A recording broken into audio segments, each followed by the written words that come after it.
l'État ne peut pas juste s'en sortir. Je donne un exemple clair, parce que moi je pars avec les choses.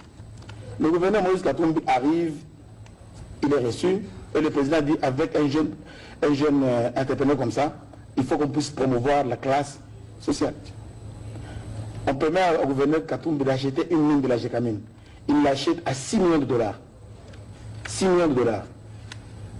2 semaines plus tard, la bourse monte, le gouverneur revend la mine à 95 millions de dollars. 95 millions de dollars. Le pays a perdu. Je donne un exemple qui est clair, parce que je ne voudrais pas dire des choses, parce que le mine. 95 millions de dollars versés dans quel compte? C'est à lui. Parce qu'il a acheté la mine. Il vous donne 6 millions de la honte pour le gouvernement. Tout le monde le savait à l'époque. Mais c'est clair, c'est une histoire qui est connue de Mme ministre de Mine. Là, il a acheté. Et on lui a vendu ça, il n'a pas volé. On lui a vendu ça à Moïse. Et Moïse est allé vendre, il a eu seulement 5 millions. Je vous donne un autre exemple. Et pourquoi ça n'a pas été condamné à l'époque? Moi, je vous parle maintenant. Vous avez posé une question, laissez-moi répondre. Tenke Fongurume, à 180 collines, pleines de cobaltes et de cuivre. Pendant 7 ans d'opération, 18 collines sont parties.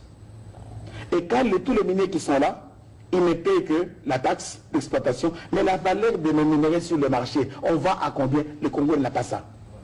Et je vais encore vous troubler. Il y avait les montagnes. Ceux qui connaissent peuvent prendre un nom. La montagne Katebara, la montagne Sambini, la montagne Goma, la montagne Salade. Ces montagnes-là devaient être exploitées normalement pendant 40 ans. 40 ans. Après 3 ans, ces montagnes-là sont parties. C'est des camions à Kuna Matata de Moïse, Abargani, Mouzouri. Ces montagnes n'existent plus. Il n'y a que des trous. Regardez la condition de vie des gens de Fongourou, eux-mêmes qui sont au entour là-bas. On les met avec un petit dispensaire de la honte, avec une petite école, on met l'argent par. Est-ce qu'on peut nous dire à combien on vend ces minéraux-là? Oui, et il n'y a que le peuple qui peut se prononcer, disant que les minéraux des Congolais, on casse tout le contrat. Moi, je suis contre la révision des contrats. On est en train de nous voler. Je vais terminer.